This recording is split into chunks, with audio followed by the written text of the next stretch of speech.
mean, our bodies were designed to run. Yeah. I tell people this because I'm like, no, no, no. They'll be, I like, yeah, I do 100 miles. I'm like, but we're like literally, God designed us to run because that is how we hunted our prey, right? Um, You are listening to the No Gimmicks, Just Sweat podcast with your host, Eric Logan. No Gimmicks, Just Sweat is dedicated to hearing the journeys and unique stories behind an athlete's training and what drives them. Get inspired to own your life and make the impossible possible. If you enjoy the show, please subscribe so that you never miss an episode.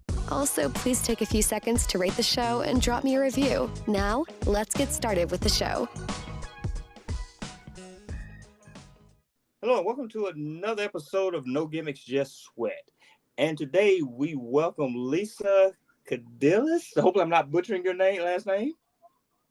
you got it. I got it. Whew, I feel better now because I hate messing up people's last name.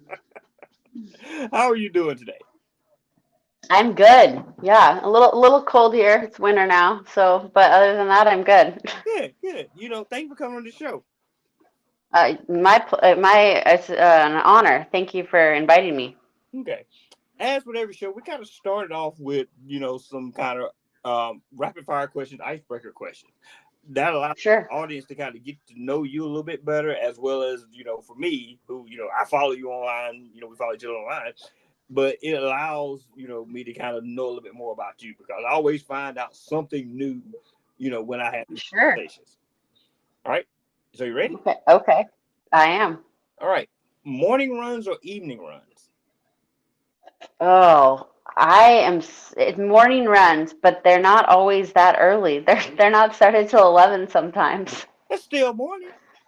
It is morning. Yeah, and evening. Yeah, no. It gets dark here at 5, so Okay. definitely morning. All right. Solo runs or group runs? I've been called a lone wolf. Most of my runs are solo. Okay.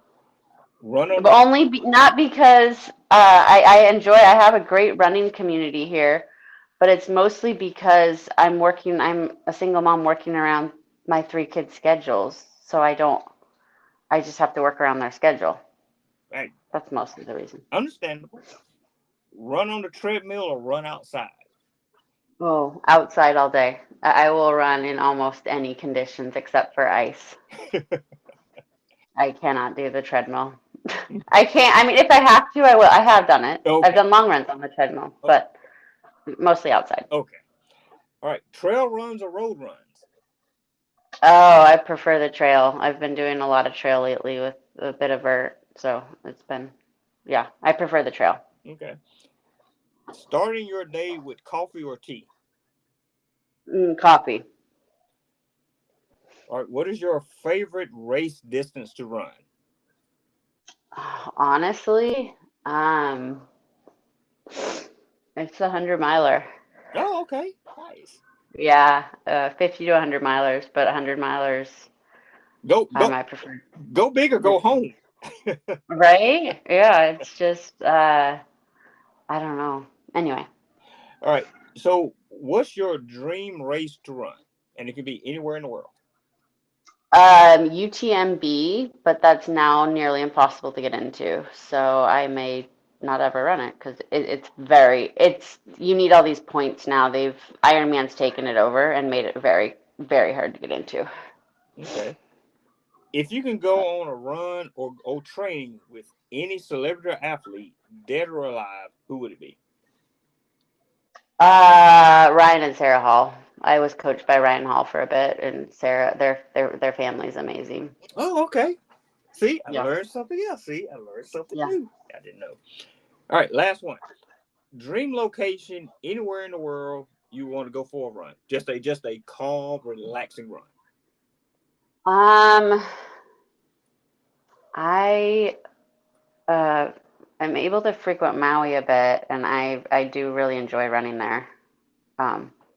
My kids' grandparents live there, so okay. My next bucket list item is I've gone up Haleakala. It's 10,000 feet again via bike, but my next bucket list item is to run up it from sea to summit. Okay.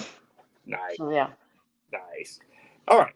So as with every show, we kind of start out with getting to know the guest. And I always try to word it in a way to kind of say, think of yourself as a superhero. And, and as a superhero, you have an origin story. So Sure. so let's share your origin story. Okay. So probably definitely what's driving the running is back from 2009 to 2012. I've always been I've always ran up all. I wasn't running much then because I got really, really sick. I had secondary infertility. And I got pregnant completely surprised. I found out on our honeymoon I was pregnant with my son, my firstborn. He's 17 now. But so I tried the OBGYN was like, okay, let's just try follicle stimulating hormone. Well, it was literally 5 pills by mouth. I wasn't doing IVF or anything. I mean, which is, if I did IVF, I would probably have died. Like this, it's just how I reacted. So I took 5 pills 2 months apart, and they didn't end up doing a damn thing to my follicles. They didn't even work. Rather, they attacked my autoimmune disorder, irritable bowel. I could not eat anything normal for 3 years. Oh, wow. I got down, like anything I put in my body acted like an allergy, like a incredibly stomach pain, just horrible cramping. It was horrible. This one, and so because I got down to 99 pounds, so my doctor, we finally decided to do it's called a PICC line, I'm a nurse, peripherally inserted central line, to give me food, to give me what's called total parenteral nutrition. So that went on for about 2 months until the PICC line became infected. Not only the PICC line, it wasn't, well, however, it wasn't the PICC line did. My blood became infected. I was full-blown sepsis, which is about a 40% chance of survival. So I had to go back to the hospital for a week on super heavy antibiotics. They pulled the left PICC line. They had to insert a right PICC line to finish the course of antibiotics at home. As soon as that was done, they pulled that. So I couldn't do total parenteral nutrition anymore. And they gave me some medication, and I had no choice. I had to try to start eating, and slowly but surely through acupuncture, I slowly but surely got better. I knew if I could get pregnant, that would heal me. I would kick in my immunosuppression, and I would be able to eat again. Well, about a year after this of being septic, I did get pregnant. Like total miracle. I wasn't actually having cycles at all. Like I didn't have a cycle before, and since before I had my 6.5-year-old. He was 6 then. So I didn't have any cycles, and so my acupuncturist one day goes, they feel your pulse. I don't know if you've been to acupuncture, but they feel your pulse every time, and they're sensing your energy usually, if it's low or high or whatever. And she goes, have you started a new medication? Are you on an antidepressant? Are you something that would give me more energy? And I was like, no, I've started nothing new. And she was like, you have like this extra energy that's very profound. And I'm like, okay. And I had no clue. And she goes, I'm not doing any more. She did the session. I mean, I'd been seeing her for probably a year, at least a year, maybe a year and a half at that point. She knew me very well. And she goes, I'm not doing any more points on your back. I think my back was hurting that day or something. until you take a pregnancy test. And I was like, what? I was like, I haven't even had a cycle in 6 years. There's no way I could be pregnant. And I took 2 pregnancy tests. I was like in total disbelief. I think I had started some hormone, like not a pharmaceutical hormone, but some pseudo hormone. So, and the pregnancy came past positive. So I think I called my sister-in-law. I was like, Josie, is there any way this pseudo hormone could like give a false positive? And she's like, no. She's like, you're pregnant. Oh, And I was wow. like, no. Yeah, and I wasn't like 5, 6, I was 13 weeks pregnant. Oh, okay. Yeah, I was like, which was even better because there was a medication I was taking that I had no idea I was pregnant. I shouldn't have been taking during pregnancy. I quickly got off of it, and the baby was completely fine, thank God. Okay. But yeah, so there was so many things, and so as soon as I found out I was pregnant, I like quickly got off the medication, and I started like my immunosuppression kicked in, and I was able to start eating again, and I was like overjoyed. I'm like, oh, this is what's gonna heal me, and that like my daughter healed me. So yeah, but I was really sick for 3 years. Like I could not interact with he was the year before 5-year-old to play Legos because I was like total flat affect, and it wasn't depression. I was just like, how am I gonna get out of this? I'm so sick. And I was taking in no like 200 calories. It was ridiculous. I was just so low weight, and I would walk 2 miles every day. That would like at least get me by because I was like, this is just ridiculous. And but I said when I get better, I just remember I would do so many prayer. I do like pages and pages of prayer journals, and I'm like, when I get better, I will live every day like it's my last. Right. And then I I was able to start running during the pregnancy, and then after the pregnancy, and I lived in Seattle at the time, and I knew of the Seattle Marathon, and I was like, oh, it'd be so cool if I did the Seattle Marathon and qualified for Boston. And that was 2016. Yeah, it was the end of 2006, November of 2016. And so I was like, okay. So I signed up, and I'm like, I'm just gonna see what happens. And I ended up qualifying for Boston, and ever since, and then after that, it was history. It was like marathon after marathon, and seeing how fast I could get, and training with Ryan Hall, and then later, like in 2021, that was March. I did a 50 miler and I got second. Yeah, no, I won it, I think. Gosh, I think I won the 50 miler. I'm almost certain I did. And then I did my first 100 miler in June of 2021. We had basically a heat stroke or huge heat influx weekend. It was 100 to 113 that weekend at the end of June. It doesn't typically get that hot that early, but it did that weekend.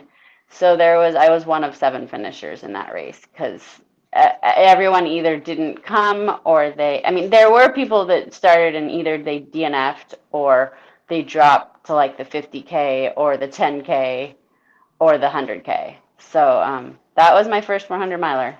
That was interesting. Okay, so I didn't mean to interrupt, but just No. Hearing it so far, you this is truly an origin story because you were at a point where some people can get depressed by things that happen to them, health wise, and you didn't let that kind of bring you down. And it's not to say you didn't have those moments. Oh yeah, for sure. Because I think to sit back and say, "Oh yeah, I never had those moments." I think you be kind of fooling yourself. I said, but No, I just had no idea how I was going to get through it. I was like, it was like, when is this ever going to end? right. And, you kind of, I don't, and the wording might be you kind of rewarded yourself, once you kind of got through some things to say, hey, I'm going to reward myself by living my life. Right. Yeah, I definitely, yeah. I mean, I was lucky. I mean, right then, once I had my daughter, I was able to stay away from work for another year, and then I went back. But I would, I mean, I knew after kids I'd never return to work full time. So that was a big blessing. I didn't have to return to work full time. All right, we're back. Technical difficulties every now and then. It's technology. But I think that, where we left off at was, we were kind of talking about marathons. One of the things I was Sure. saying is that, you kind of have the attitude of go big or go home, which is great. So you start, so your first race, your first getting into running was with a marathon, correct? Yes. I mean, well, yes, as in a long time. I hadn't raced since high school in 5Ks. So I jumped from the 5K in high school, and I obviously ran enough mileage. I had enough base to ramp up to 20 mile. I do like 16-mile stroller runs with my kid. So they were long runs pushing a stroller. So I knew I had quite a bit of endurance. And I was like, well, how cool would it be to do the Seattle Marathon and qualify for Boston? And so yeah, I did jump from, I hadn't even run a half marathon. Like I think I waited like a year or a year and a half to even run a half marathon because I enjoyed the marathon distance so much, I guess.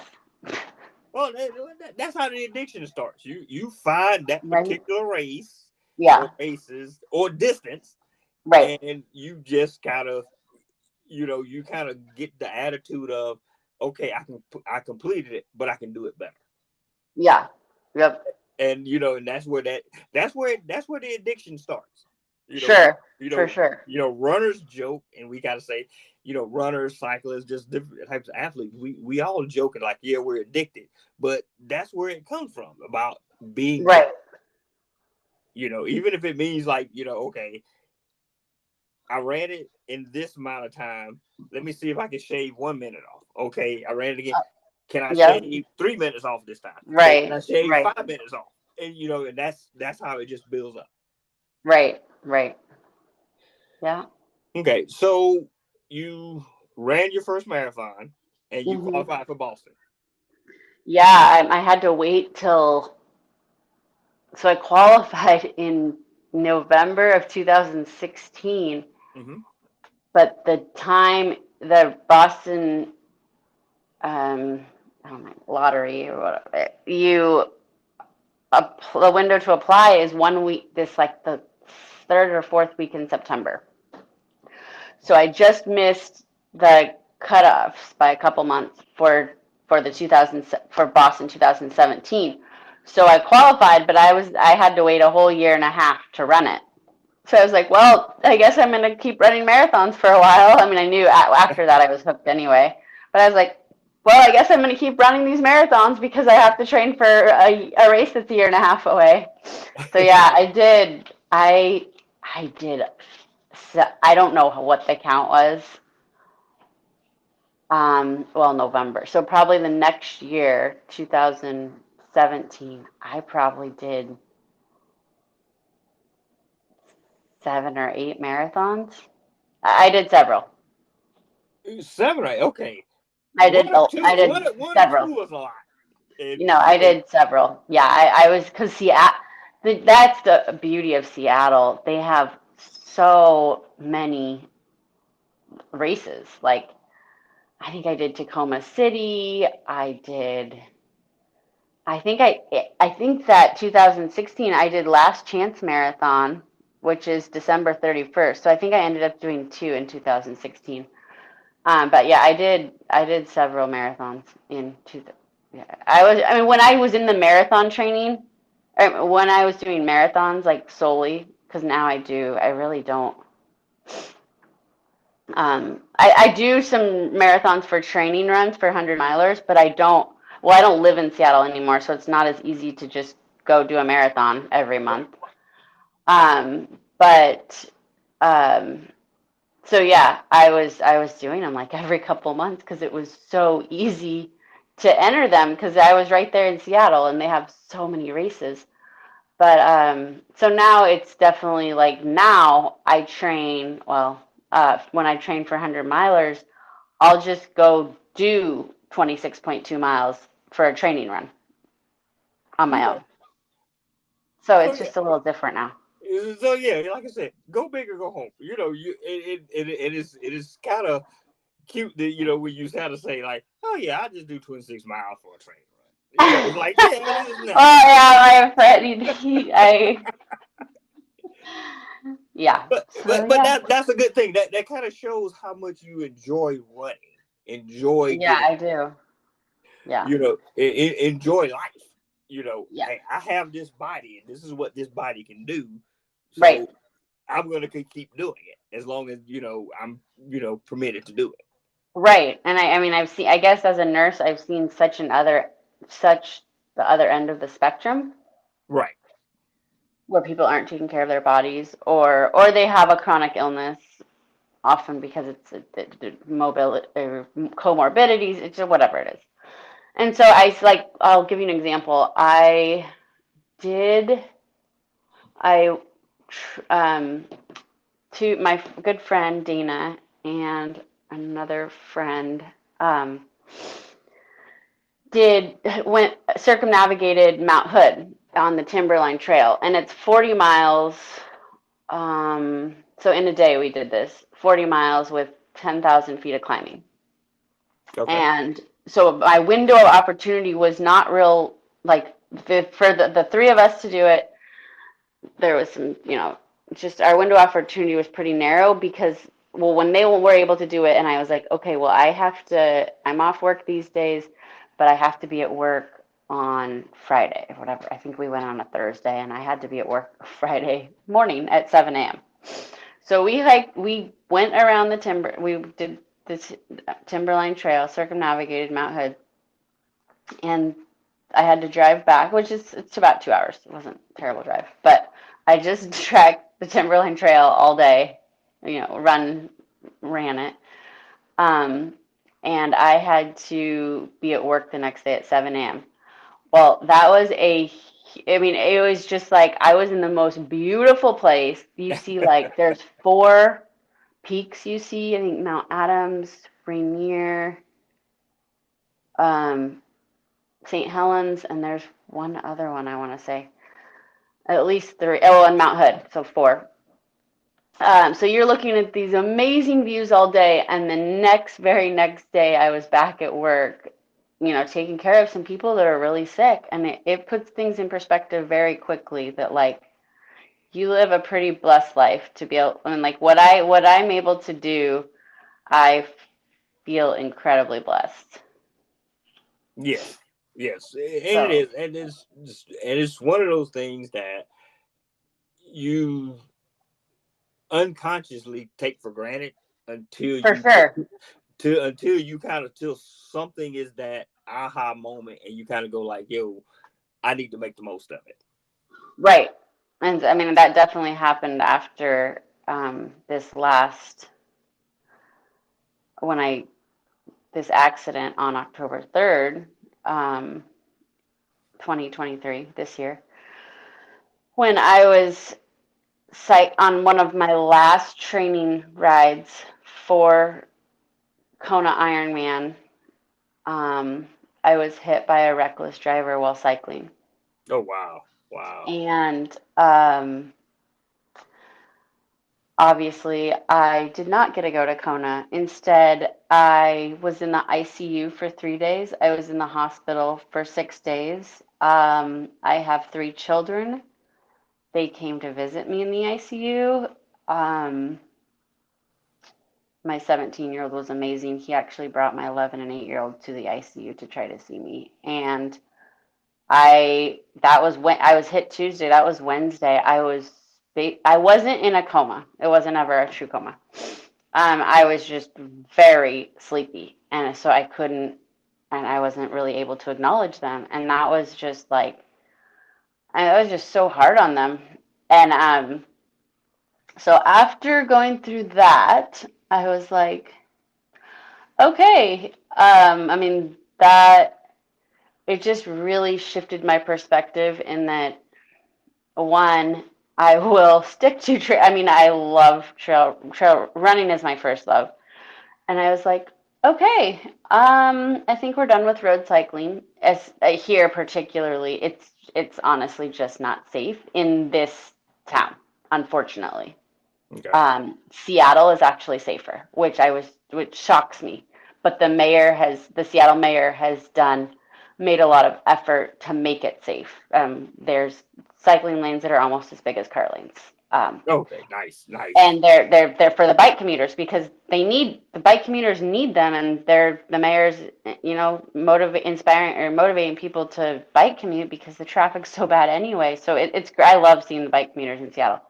But so yeah, anyway, after this, I was like, no, I think I'm definitely sticking to running and mostly trail running and I do have a trail like I'll go on today that's a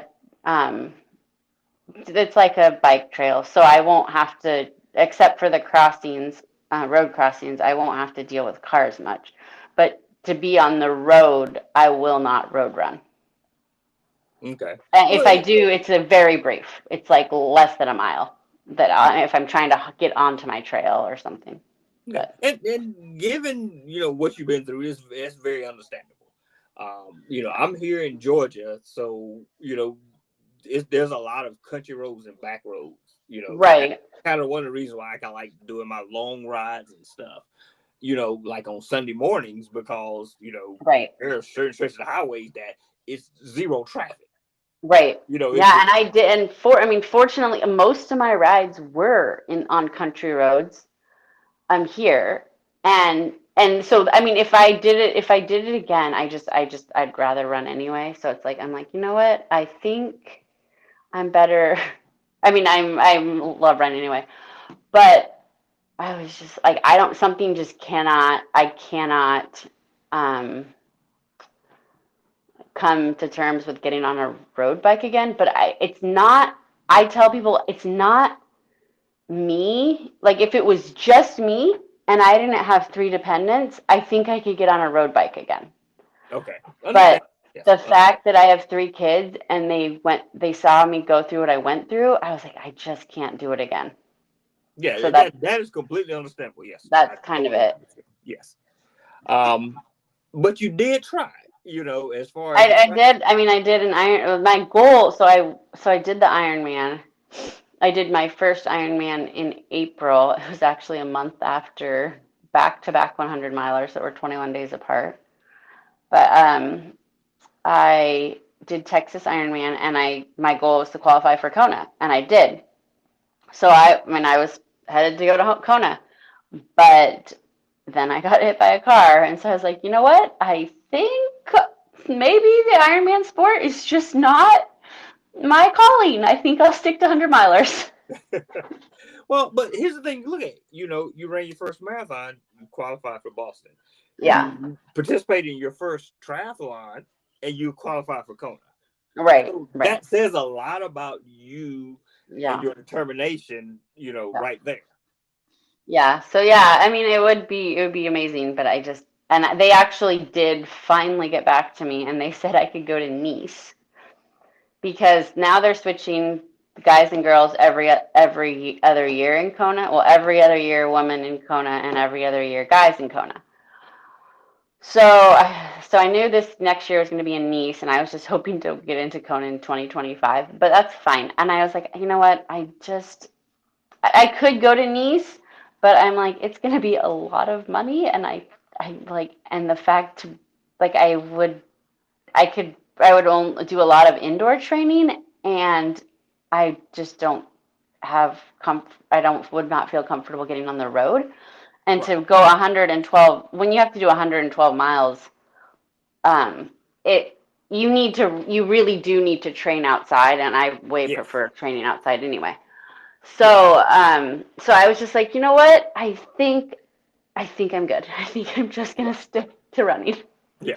So Yeah. it's totally fine. I've just kind of, yeah, it's just kind of something I've kind of closed the Ironman door, and Right. that's for me, that's fine. Right. But you did it. That's the thing. You Hmm. did it. You I know. did do it. Yeah. And Yeah. that's more than what a lot of people can say. Yeah, that's true. So, all right. So So, let's talk a little bit about training. You know, yeah. what does a typical training session or training week look like for you, especially with 100-mile, running Um, out? so last week, uh, that was a pretty typical training week. I I did 109 miles. Some of those were hiking miles. Um, but I think about 80 of them were run miles. And I was on the trail quite a bit. I did a 20-mile run on Tuesday. I did a 15-mile run on Thanksgiving, and it was with about 10,000 feet of climbing. So I'm on the trail quite a bit. It's usually two to like the 20-mile run was a trail run, and it was it was just over 3 hours. Um, so I mean, I'm averaging about 2 to 3 hours a day.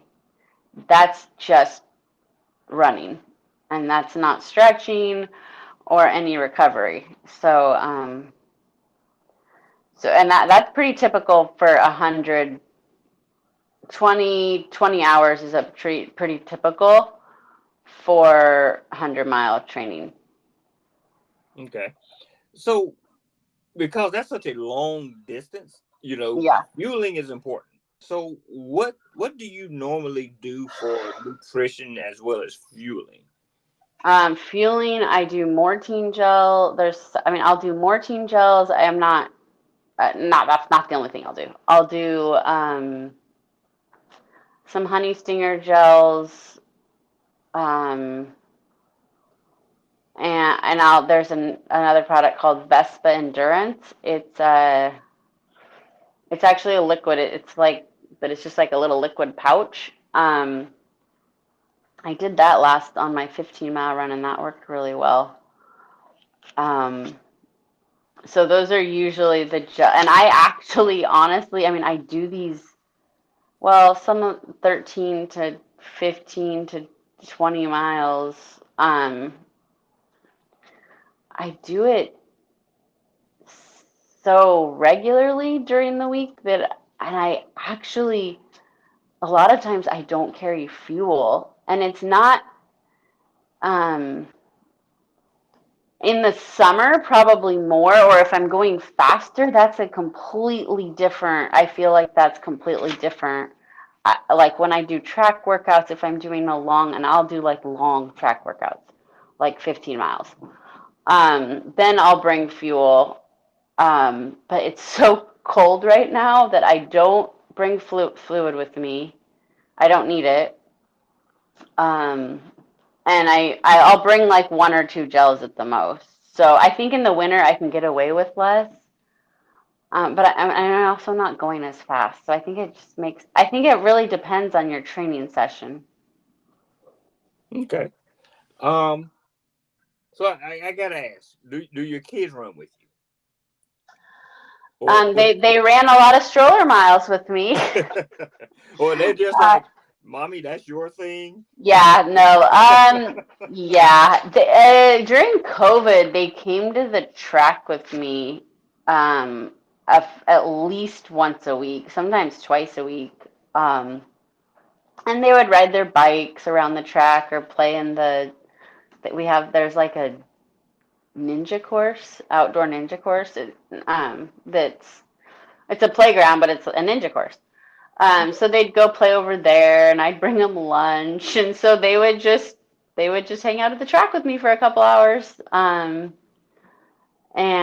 But now, since I have a 17-year-old, I'm like, okay, Kyle, I'm gonna go on my run now, and so they stay home and I go run. But I have an 8-year-old too, so I'll go on. I'm like, okay, Kyle, Cole, when I get back from my run, we're gonna go on a walk. So I'll run and then I'll go on a walk. I'll take my dog and I'll take him and we'll go. So yeah. So I try to get them outside and they do jujitsu, but I think I'm gonna get them into track this spring. But Okay. but right now, yeah, it's pretty much mom's thing. But they have done a couple 5Ks. They did a trail Oh, run. okay. Yeah. So they actually it's funny, they did one this spring and they all medaled. Oh, nice, nice. Yeah. So that was fun. Yeah. My daughter ran one race with me and said, I will never do this again. Oh, that sounds like one of my first runs with my dad in 5th grade. He took me, it wasn't my first, it was my first like 2 mile, because he'd do like 400 sprints with me. We do 400s Okay. before that. But he's like, we're going to go on a run. This would be really good for your ice skating. I grew up ice skating Okay. through the routines because you need endurance. And so it was just a 2 mile run, and we in a place called Hills West, the neighborhood's Hills West, and it's kind of hilly. And it wasn't that hilly until like going back home at the last hill. And I don't know, we were probably like an 8-minute pace. And I collapsed on the grass afterward and I said, this is dumb. I'm like, I'm never doing this again. But now it's a little different story. So Well, see, that's why I'm hoping that, yeah, you said you're not going to do it again. That when she gets older, I can go, see? yeah, I bet how old is she? She is 21. And this Oh, was okay. when she was in high school. We did this. Okay, okay. So Yeah, it's maybe. one of those things I'm like, yeah, see how addictive running is? Yeah, yeah. So I always ask people that are runners, what's your go-to running shoe? Right now, it's the Saucony Endorphin Elite. Okay. Actually, I think I'm gonna get the Hoka. Oh, I forget the the Carbon X. Okay. I forget what they're called, but Yeah, that's right the now. so But you have the Carbon X. yeah, so I'm gonna get. Well, I ran out. I did my 100 miler, the USATF National Road 100 Mile Championships in them, and I need to get another pair because they're two. I need to throw them away. I hate throwing running shoes. I'm like, I'll just walk in them because they're like, I can't waste them. Yeah. But so I need to get another pair because yeah, the endorphin. My right foot has been bothering me a little bit lately, and I've been using the endorphin elites, but I don't I don't know. That has a pretty good cushion, so I don't know what it's from right now, but I'm like, oh, maybe I need to go back to my Hoka Carbon X because they worked really well for that 100 miler and my feet weren't bothering me. But I don't know. I'm wondering if when I fell, when I was hit on October 3rd, if I fell and did something to my foot Oh where wow. Yeah. so I think I'm gonna get an X-ray or something because it's not that, it just like after a while it starts kind of hurting, and after like longer walks or like long pavement runs, that's what I'm mostly on trail anyway. Okay. So I'm just like, oh, so I think anyway, so I think I'm gonna get another pair of the Hoka Carbon X's. Okay. And it could be from the accident because I've heard people say that when they've had accidents and stuff that their foot strike changes. Right. And I'm gonna have to, it's just my right foot though. My left foot's fine. So I'm wondering, because I looked at my shoe and it looks my cycling shoe and it looks pretty banged up, but I have no recollection of how I fell. I don't even remember. I don't even remember being hit. All of the memories from being hit on the bike to Friday are gone. Wow. Yeah. So I'm like, so I told my orthopedist, I'm like, I don't even know how I fell. So we did some back x-rays but I was fine. They were totally fine. He's like, this doesn't even have nothing, no degeneration, there's no fracture. And I wasn't afraid of a fracture. It was like this weird spot on my left side of my back. But I thought that was weird because I had a nerve ablation here. And I'm like, why? It feels just a little inflamed. So, but that came back fine. And so now I'm like, well, I think we need to look at my foot because it just, anyway, I mean, I have no idea what happened. Oh, So, anyway. All right. This next question is kind of a two-part question. Okay. So, what is your proudest moment as a runner? And then the second part is, what is your worst moment or biggest mistake you made as a runner? Okay. Yeah, I can answer that. My proudest moment was definitely the USATF National 100-mile Road Championships. I was second overall female with a time of 16:42:54, which is about a 9:55 pace for 100 miles. Okay. That was like, I mean, that was like probably one of the most emotional finishes because the year before I was totally trained up for it, but the race week, I got COVID like Monday of race week, and the race was Friday. And by Wednesday, I was telling my coach, I'm like, I don't even know if I could finish this right now because I was having such bad fatigue.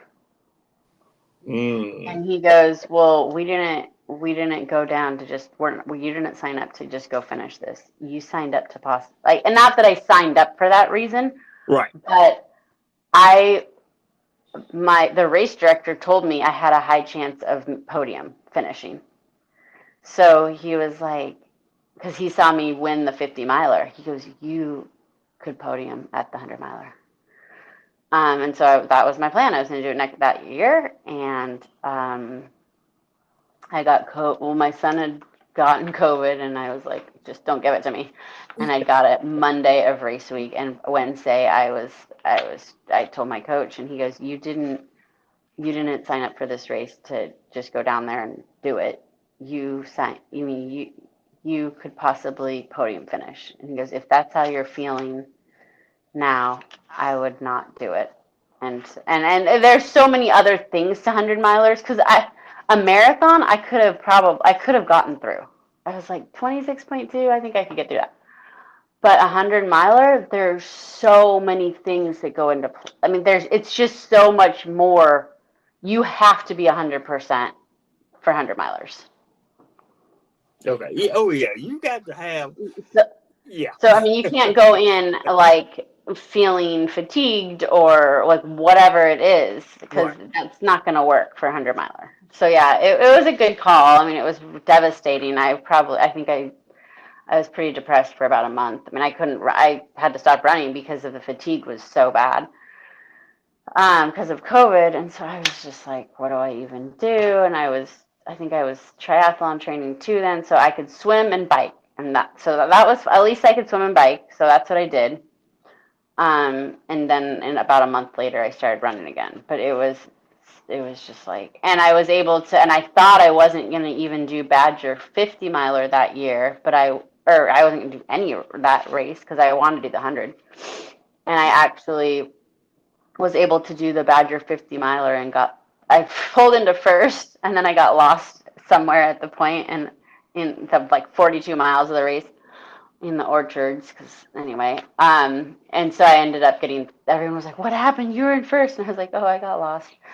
And I took one wrong turn because it wasn't well marked. That's the course, it's just not well marked, and so I ended up getting third that year at Badger 50. And so this next year, I did the USATF National 100, and 21 days later I did Badger Mountain 100 and was third overall. So those were two very proud moments. Okay. Yeah. And any big mistakes you've made? Oh, for sure. So my biggest overarching mistake is overtraining. Okay. I mean, like I've had coaches and it's not, and that's where marathon training, I'm like, okay, speed work, like that's my nemesis and not, but it just, I'll get a training plan. This is usually what has happened, and this is why I self-coach because it works so much better for me. And I've had enough running experience that I can, like, I've self-coached through my 100 milers. Um, because it's me, it's totally me. I'll get a training plan or whatever it is from the coach, and I will go above and beyond, and not that I'll do extra, but I will hit every workout. I will make sure I'm trying to hit every workout to a T, and not that and sometimes maybe I'll do a few extra miles or whatever it is, and I burn out. So Yeah. I'm like, so I've just decided that I have so much discipline, self-discipline. I don't necessarily feel like I need a coach. I rather need an accountability partner to be like, oh, are we doing too much now? Right. Right. And so, I mean, and not that there's amazing coaches, and I know tons of runners do really well with them. It's just for my personality, I'm so driven. It's like once I get a coach, my expectations are already at the ceiling, and once I get a coach, they just go out the roof. Right. Hey, don't feel bad. I do self coaching myself, so yeah, Yeah, I understand. it works for me.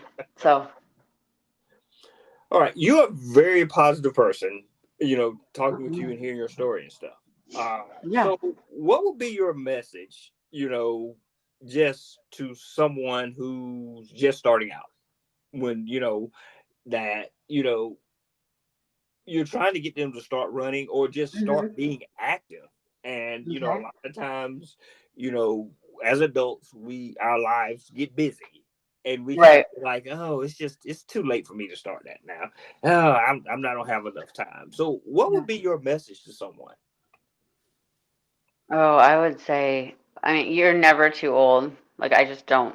I mean, I've heard of like people starting in their 30s and doing like they'll get like a sub 3 at some point. So I don't think, I mean, our bodies were designed to run. Yeah, I tell people this because I'm like, no, no, no. They'll be, I like, yeah, I do 100 miles. I'm like, but we're like literally, God designed us to run because that is how we hunted our prey, right?